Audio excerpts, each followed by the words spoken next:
Hey guys, welcome to Flip Side of Normal. So if you've watched any of my previous videos, you'll know that I am an open book, that I'm very open and outspoken about my mental illness, and that I have no problem speaking out about it. Well, the same is true for real life. It's not just making YouTube videos. I am very open and honest with people face to face. That being said, I don't walk up to people and introduce myself as having bipolar disorder. I still watch who I'm open and honest with about it because some people just can't handle it and things like that. But I have no problem speaking about it. If somebody asks me, I'm very open about it.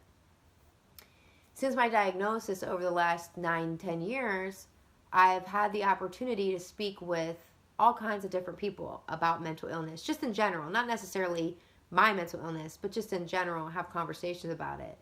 And you're talking about people who are experiencing mental illness, people who are caregivers or supporters of somebody with mental illness, all the way to people who have no experience whatsoever with mental illness, and they're scared shitless of mental illness because they don't know about it.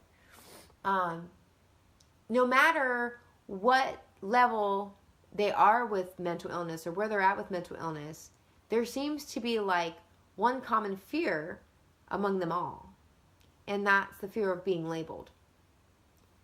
And it happens. That's. I'd like to say that that's a silly fear, but it's simply not, because it's very true. You get diagnosed, you have a diagnosis, and you become that label. It's very sad. It shouldn't be, but it is, and that's how it goes. Not everybody. I'm not saying everybody in the world labels you, because they don't, but a good majority of people label you. In my personal experience, just in talking with people, I've learned that there are really like two types. I've met two types of labelers, and those are the person who unintentionally labels you, like they don't mean to label you and they don't realize they're labeling you, but it's like all of a sudden you get this diagnosis and they get scared and they don't know how to talk to you anymore. They don't know how to handle you. They're seeing you different, so that's putting a label on you. You know what I mean? And usually what I found is that's because more a problem within themselves. You know, like they're just trying not to screw up. They don't want to upset you. They don't want to hurt your feelings or anything like that. So they put this label on as a way for them to guard themselves. And it's a lack of education or knowledge about or experience with mental illness. I don't know what to say about the second type I've met. The second type I've met label because they're assholes, and that's about as simply as I can put it. And those are usually the types of people that don't believe in mental illness. That's a real thing too. You know, I've met people who say mental illness is just an excuse. It gives people an excuse to act a certain way or to be a certain way or to get away with things or to go on disability and not have to work and get paid. I've heard it all, you know, and that may be the case for some people, but it's not the case in general. Mental illness is indeed a real thing. Anxiety is real. Depression is real. Schizophrenia is real. Any other mental illness is real. These aren't made up things. So that's just my experience. The problem with labeling is this. That fear is a lot of times what stops somebody from reaching out for help when they're struggling. And that's an issue.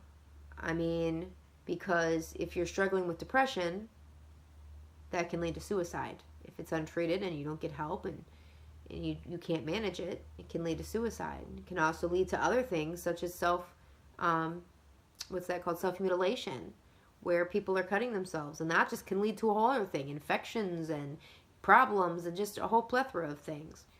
And the other problem with being labeled and not reaching out for help is that people start to self-medicate, and then you find yourself an addict of drugs, of alcohol, both.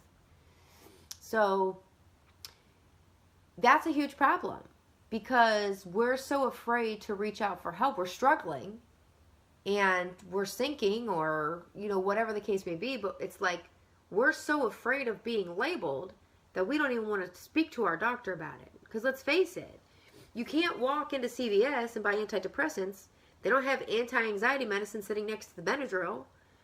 You have to have a diagnosis to get medication. You can go seek therapy and not have a diagnosis, and that's, always a good method too, but sometimes people need more than just therapy, because depression is actually a chemical imbalance in your brain. Well, therapy, all the therapy in the world is not going to fix chemicals in your brain, because you have to have that chemical, one chemical's down, one chemical's up, and you have to have that chemical to bring that level back up to being even. A therapist can't do that. What are they going to do? Spit in your eyeball? I mean, you need a medicine to do that. You can't get a medicine without a diagnosis. You don't want to get a diagnosis because you don't want to get labeled. You see the issue here? And I know this firsthand because I saw it a lot after my diagnosis.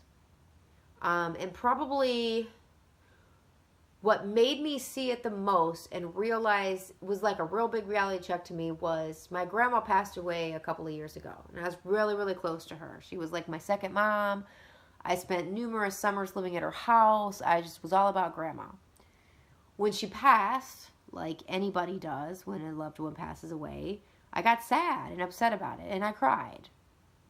It was like a week after my grandma, we had buried my grandma. And of course, I'm still upset about it. I mean, yeah, she was 90, but it doesn't make it any easier, right? You lost a loved one. You're never going to see them again. You're thinking about things you'll never do again, never hear, never. You get sad. It's appropriate response to when somebody dies. Well, my friend called me up, and it had been my friend for 10, 15 years. She knows about my diagnosis or whatever. She called me up, could tell I had been crying because I was just having a real bad day about it. Common question, what's the matter? What's going on? I'm just, I'm sad about my grandma. I'm thinking, I can't believe I'll never get this again. The kids won't get to grow up, blah, blah, blah. Typical things you say. And after all that, her response to me was, have you thought about calling your therapist and getting back into therapy? I mean, you want me to go talk to my therapist because I'm sad because a week ago I buried my grandma? Do people normally have to go get therapy a week after they bury somebody because they're sad? I mean, I could see if, I know that sometimes people do have to go get counseling because it is a very rough thing, but we're not talking about a month later or 2 months later. We're not talking about the fact that I can't handle the fact that she's gone. I'm sad that she's gone. It's not that I can't handle she's gone. It's not that I'm not accepting that she's gone. I'm sad that she's gone. And you want to just ask me about therapy. So at that point, I get upset, even more upset now, because I'm already sad because my grandma died. And you're going to come at me like that. Now I'm bipolar. I can't even be sad. I got to be crazy. So I simply just was like, and I'm sure my tone changed, but I simply was just like, I can't talk to you right now. I'll get a hold of you later. And I hung up the phone. And like I said, I'm sure my tone changed. The next thing I know, that wasn't bad enough. She sends me a text message, right? This text message reads, I'm really worried about you. I feel like you're going to cycle and you're starting to cycle. And I think that maybe you need to go see your therapist. And maybe you need to get back on your medications just for a little while. Because I'm sad. Because a week ago I buried my grandma. And so that was like a huge slap in the face to me because I realized that some people, not everybody in my life, but some people, I can't even have an emotional reaction to anything at this point because it'll just be, I'm bipolar. That's just how everybody's going to see me. That's how people are seeing me. When I'm sad or when I'm angry in a situation that calls for anger, or I'm just really excited and happy and I'm whatever, prancing around. I'm manic now, or, I'm cycling.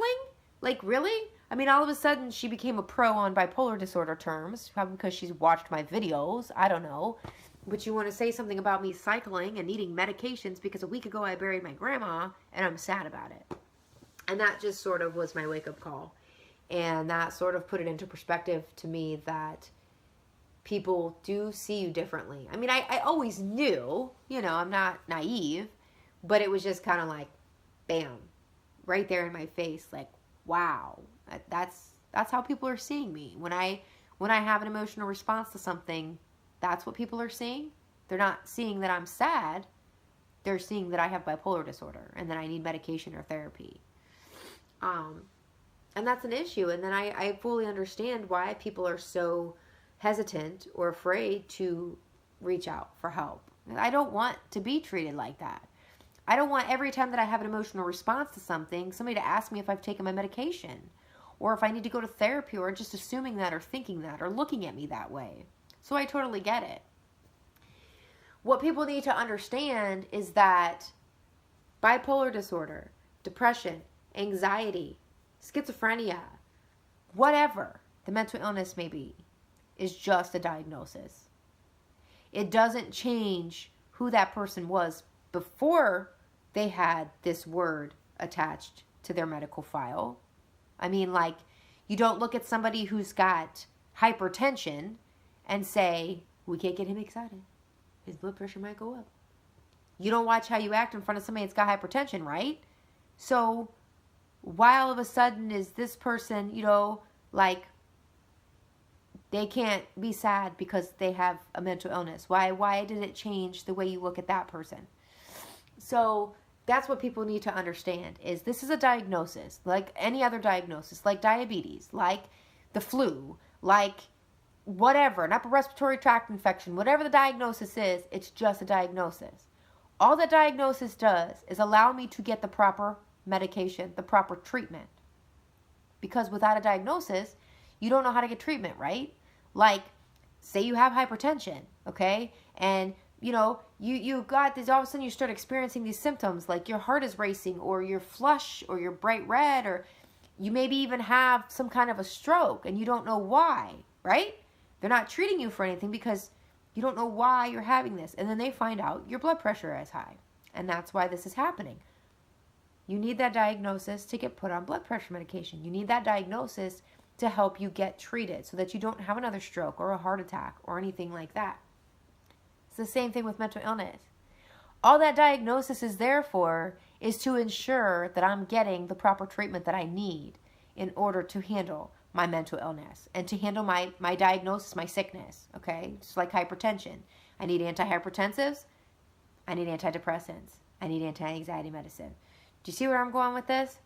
And that's what a lot of people can't wrap their head around. And it bothers me that that's what stops people. But because I've heard parents, now, as you know, or may or may not know if you've not watched my videos, my daughter was diagnosed with autism, ADHD, social anxiety, and a few other things. That sort of scared me a little bit, just a little bit. But I've actually heard parents say, I really think that Joshua has ADHD, but I'm not going to take him to the doctor because I'm not going to have that diagnosis because they are not going to label him like that in school. That's sad, because I know firsthand experience, when you have a child with those diagnoses or those issues, whatever you want to call them, you don't necessarily have to medicate. Okay, obviously there's no medication for autism. There's no medication for ODD. I mean, I'm sure there are medications you can use for that, but it's just processing disorders. But you don't have to put it on medication, but it does change the way in which you parent. Because it did with me. I have 2 kids, okay? One that's got autism and ADHD and social anxiety. One that only has ADHD. But even the ADHDs are completely different. They're hot and cold. The symptoms that they have for this, or the characteristics, whatever you want to call it. I parent the one with all these differently than I parent this one. Why? Because the situation calls for it. What works for this one doesn't work for this one. What works for this one doesn't work for this one. And you'll find that in neurotypical kids too. But really, having that diagnosis is what helped me, because it was before she had those diagnoses, before my oldest got those diagnoses. I knew that something was different about her, but it was so frustrating because I didn't know how to parent her. I didn't know how to help her cope with it. She has this, she can't, one of the big things is she doesn't know emotions. She can't express her feelings. She'll cry. Whether she's happy, whether she's sad, whether she's overstimulated, whether she's angry, whatever it is, she just cries. She just cries.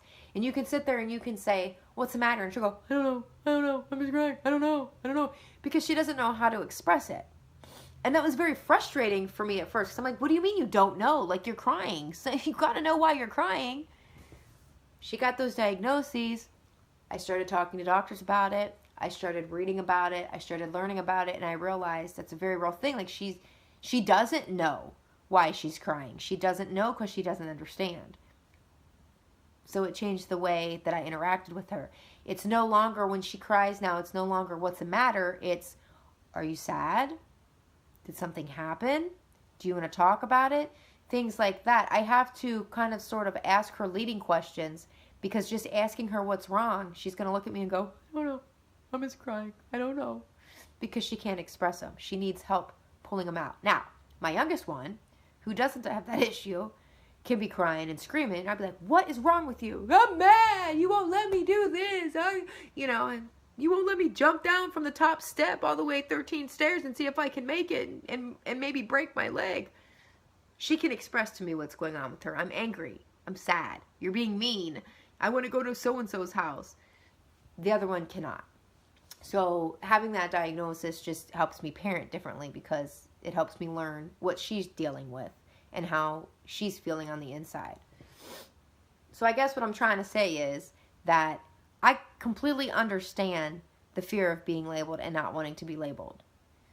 But you shouldn't ever let that stop you from reaching out for help. You don't have to tell people. People don't have to know. I'm open about it because I am. But you don't have to tell people. The thing is like most of the time with things like depression and anxiety, you just take a pill. You don't have to tell anybody what that pill is. I mean, it could be a vitamin. It could be cholesterol. It could be blood pressure. It could be a headache pill. It could be your leg's a little bit swollen. People don't need to know. So don't fear that label, because the only way that people can label you is if they know, right? You have to be cautious about who you're open with. Of course, you don't want to hide this from your family or some members of your family, because they need to be able to help you. And in order to be able to help you, they need to know what you're struggling with. But you don't have to tell the world. You need to watch and you need to learn who you can tell what to. And that's true about anything in life. Sometimes you have friends, but that doesn't mean that you can tell all your friends the same thing. And so that's really my thing. Like, I'm reaching out and I'm trying to tell people, don't be afraid to reach out and go get help. You don't have to tell anybody else. You can go to your doctor, your family doctor, and just tell them, this is how I've been feeling. Look, what do I have? And they give you that diagnosis. That doesn't define you, because you are no different now than you were 5 minutes before you got that diagnosis. You walked in the doctor's office, Susie. You're walking out of the doctor's office, Susie. Right? It doesn't change you. You're still you. Being afraid and not reaching out for help, that's going to cause you more issues than reaching out for help. Because you're going to start to spiral out of control. Because the longer that issues go untreated and unhelped and undiagnosed, the worse they become. You don't want that. Believe me, you don't want it. Because that's going to cause you a whole new set of issues now that you wouldn't have otherwise had. And, a lot of people don't understand that the thing with some mental illnesses like schizophrenia and depression, anxiety, things like that, it's as simple as taking a pill or two a day. And maybe you have to take them for the rest of your life. So do people with high blood pressure. People with diabetes have to give themselves shots, sometimes up to 3 times a day. They have to watch what they eat. There's no difference. What's the difference between having diabetes and having to give yourself shots, or having to pop a pill so that you can be calm in a store, or so that you can handle life? Because life sucks sometimes. It's stressful. It's hard. Sometimes we need help, and there's nothing wrong with that. So I guess that's just what my message was today in my video, is that I don't want people to be afraid to reach out for help because the fear of being labeled. Because you can only be labeled if you allow people to label you, and if they know. And the reality is, not everybody needs to know. So, thanks for watching. Hope you continue to stay tuned. Hope I can get some more subscribers. Don't forget to hit that like button. Don't forget to subscribe, hit the notification bell, and share, share, share. The more people that share, the further my message goes. And that's really all I want. I'm not looking for 100,000 subscribers. I'm not looking for YouTube to get paid, because honestly, don't want those annoying ads on my videos anyway. I want to help people. The only way I can help people is if you help me help people.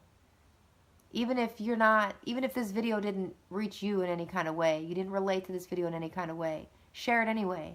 Chances are somebody that you know is secretly struggling with this, and it may help them. Follow me on Facebook. Follow me on Instagram. Yeah, I just started that page today, so I'm going to try to get posting. We'll see. I'm not very tech savvy sometimes when it comes to social media, but I'm going to try. Anyway, thanks for watching.